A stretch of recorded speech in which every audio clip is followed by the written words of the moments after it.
Hi everyone, ನಾನು ಇವತ್ತು ಈಸಿಯಾಗಿ ನಿಂಬೆ ಹುಳಿ ಖಾರ ಯಾವ ರೀತಿ ಮಾಡ್ಕೊಳ್ಳೋದು ಅಂತ ತೋರಿಸ್ತೀನಿ. ಯಾಕಂದರೆ ತುಂಬ ಜನಕ್ಕೆ ಒಂದು ಕನ್ಫ್ಯೂಷನ್ ಇರುತ್ತೆ, ಅಪ್ಪ ಸಡನ್ನಾಗಿ ಏನು ಮಾಡಬೇಕು ಊಟಕ್ಕೆ ಆ ಥರ ಎಲ್ಲ ಇದ್ದಾಗ ಸಡನ್ನಾಗಿ ನಮ್ಮ ಹತ್ರ ಒಂದು ನಿಂಬೆಹಣ್ಣು ಖಾರ ಉಪ್ಪು ಇದ್ದರೆ ಸಾಕು, ಇದನ್ನ ಮಾಡ್ಕೋಬೋದು ನಾವು. ಸೊ ಅದಕ್ಕೆ ಬೇಕಾಗಿರೋದು ಖಾರ ಮತ್ತು ಉಪ್ಪು. ಖಾರ ಅಂದರೆ ಚಿಲ್ಲಿ ಪೌಡರ್ ಪ್ಲಸ್ ಉಪ್ಪು, ಅದಕ್ಕೆ ನಿಂಬೆ ಹುಳಿನ ಹಾಫ್ ನಿಂಬೆ ಹುಳಿ ಹಿಂಡ್ಕೊಂಡಿದ್ದೀನಿ ನಾನು, ಸ್ವಲ್ಪನೇ ಮಾಡ್ಕೊಂಡಿರೋದ್ರಿಂದ. ಸೊ ಅದನ್ನ ಚೆನ್ನಾಗಿ ಮಿಕ್ಸ್ ಮಾಡ್ಕೋಬೇಕು. ಮಿಕ್ಸ್ ಮಾಡ್ಕೊಂಡಾದಮೇಲೆ ನಾವು ಒಂದು ಕಡೆಗೆ ಅದಕ್ಕೆ ಒಗ್ಗರಣೆ ಕೊಡೋಕ್ಕೆ ರೆಡಿ ಮಾಡ್ಕೊಳ್ಳೋಣ. ಸೊ ಅದಕ್ಕೆ ನಾವು ಸ್ವಲ್ಪ ಎಣ್ಣೆ ಹಾಕ್ಕೊಳ್ಳೋಣ. ಎಣ್ಣೆ ಹಾಕ್ಕೊಂಡ್ಮೇಲೆ ನಾನಿವಾಗ ಸಾಸಿವೆ ಹಾಕೋತಿದ್ದೀನಿ.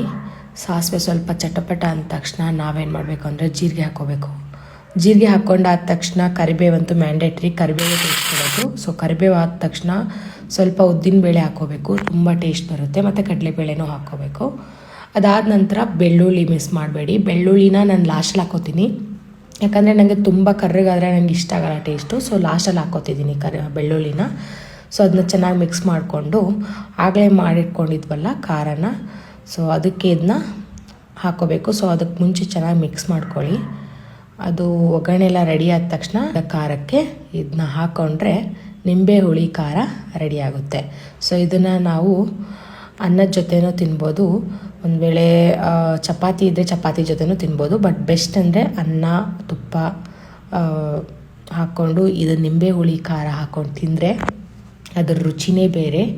ಸೊ ನಾವು ಇವಾಗ ಅದನ್ನ ಟೇಸ್ಟ್ ಮಾಡಿ ನೋಡೋಣ. ಸೊ ನಾನು ಅನ್ನಕ್ಕೆ ಸ್ವಲ್ಪ ತುಪ್ಪ ಹಾಕೋತಿದ್ದೀನಿ, ಅದಕ್ಕೆ ನಿಂಬೆ ಹುಳಿ ಖಾರ ಹಾಕ್ಕೊಂಡು ತಿಂದರೆ